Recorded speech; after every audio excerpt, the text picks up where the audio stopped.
Now that we've looked at that,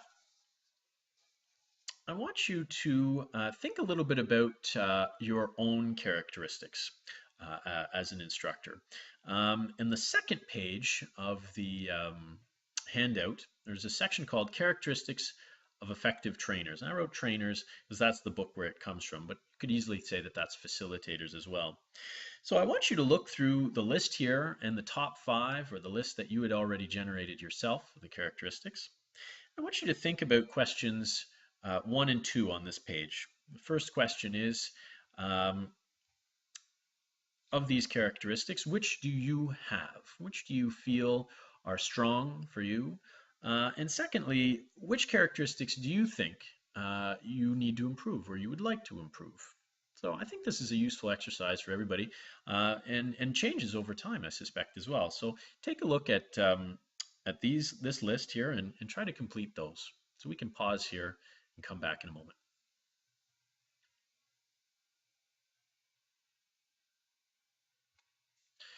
Now you've done that, we're going to move on to instructional styles.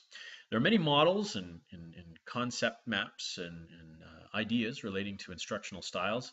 The one that I went with was a little simpler, and I felt that it connected with higher education. I've seen this one before. Lawson, Kathy, I think is her name, writes a book for trainers specifically, facilitators of learning, essentially.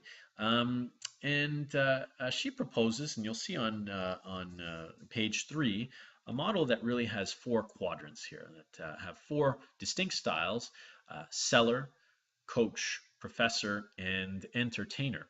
And I should preface here that while there are characteristics that are associated with each of these styles, I don't think an individual is necessarily one of these things. I think they may be or carry attributes of several of them. And for instance, on this graph, if you think of yourself and your particular style, perhaps you situate yourself in one of these quadrants, but closer to one or another. So what I want you to do now is I want you to read pages 3 through 6 with a description of each of these particular styles, and think about your context and where that might situate you here in this graph. So go ahead and read those. We can pause here and we'll come right back.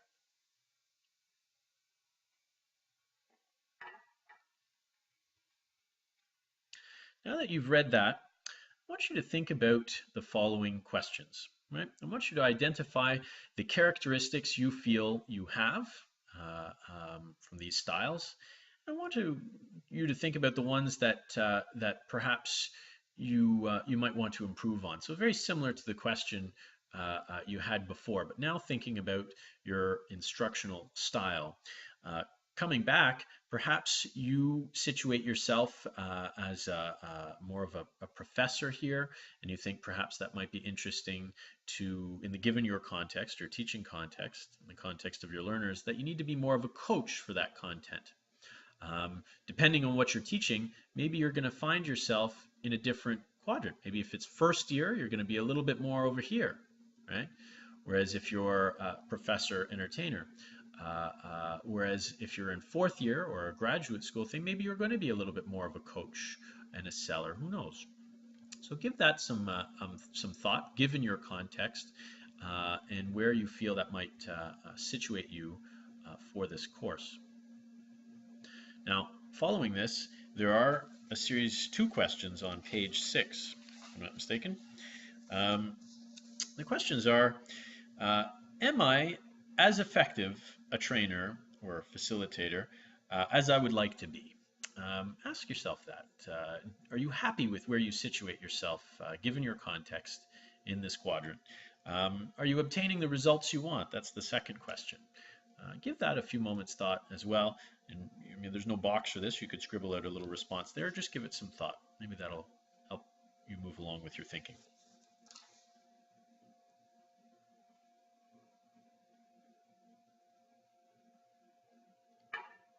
Now that you've done that, Let's take a brief look at young adult learners.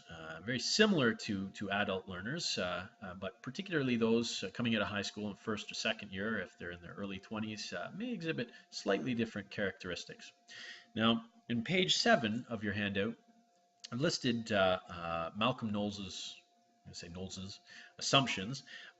There are 5 essentially that he writes about, written several books, multiple articles, a bit of a seminal thinking in adult learning theory. And so I've left this here for you to read about a little bit, and perhaps you may have some notes based on your context and how this fits into your teaching and learning. So you can write those on page 7. As we move on from that, I want to think particularly about young adult learners. So this fits more adult learners. The term is andragogy, so that pedagogy is more for children and andragogy for adults. That was a term coined, I think it was more in the 70s. I don't know if it really picked up all that much. People still use pedagogy for both, but andragogy is also used, so to confuse us that much more. So let's look at some of the common principles for young adult learners. These are very commonsensical in a way that they must recognize the purpose, young adults, of what they're learning, and that's ideal for them to learn best.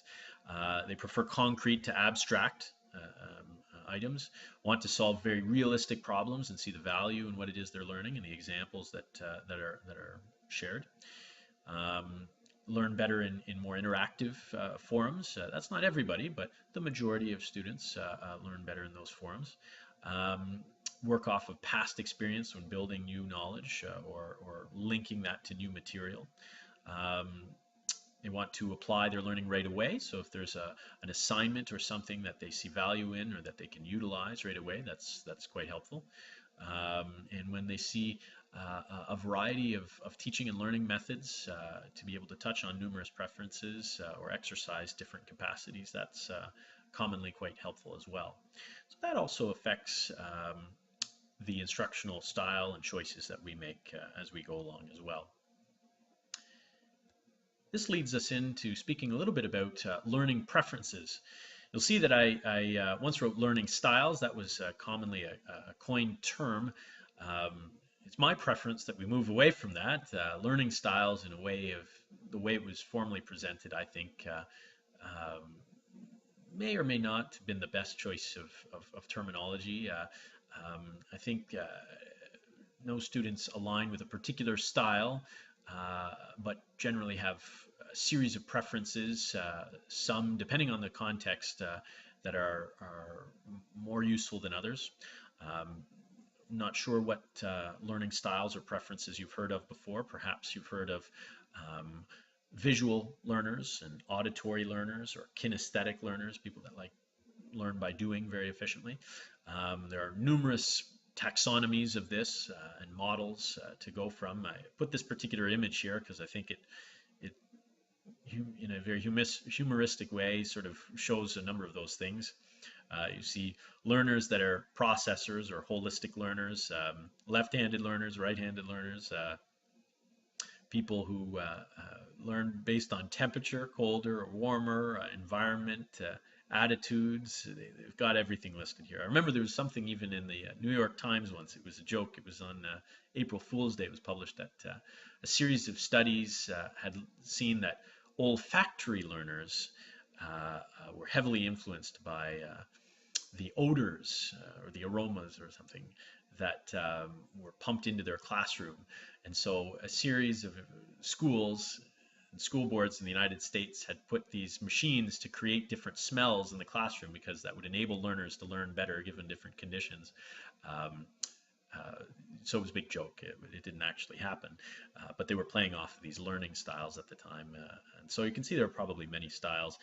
There are very formal models that look at this in different ways, Myers-Briggs, Kolb's, and others. So if you are interested in those, they're quite fascinating to read into in greater detail. Certainly type in those terms in Google and you'll be able to find lots of information about those.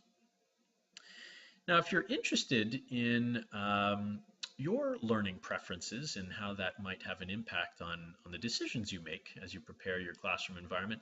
I've posted a learning inventory, and so I invite you to look at that. So if we go back to Blackboard just for a moment here, we'll see that after the readings, so we've looked at reading A and B, those are the 7 principles. There's also a reading, oh shoot, I forgot to mention that in the video. So if you've gotten this far, perhaps you want to spend half a second to look at teaching young adults. That was reading C. So when we looked at Malcolm Knowles and those items, this is a reading that follows that and is an important reading. It's very short. Essentially what it looks at is not only the 7 principles, but other determining factors for that particular group. Building off of learning-centered environments, universal instructional design. And so take a moment right now and open that reading and take a look at that. Pause here, and then we'll continue from here.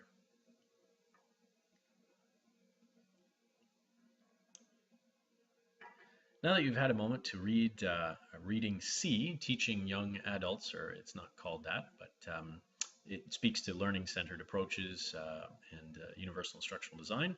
I want you to think a little bit about how you might take some of the considerations there and the principles discussed into consideration in your own instructional approach. So when you approach learning in your classroom and how you design and set up your course, how might you do that differently considering universal instructional design and building off of the principles that we read about a little bit earlier? I think those are important items to consider. Now, coming back from our mini digression here, we were talking about learning preferences. I wanted to show you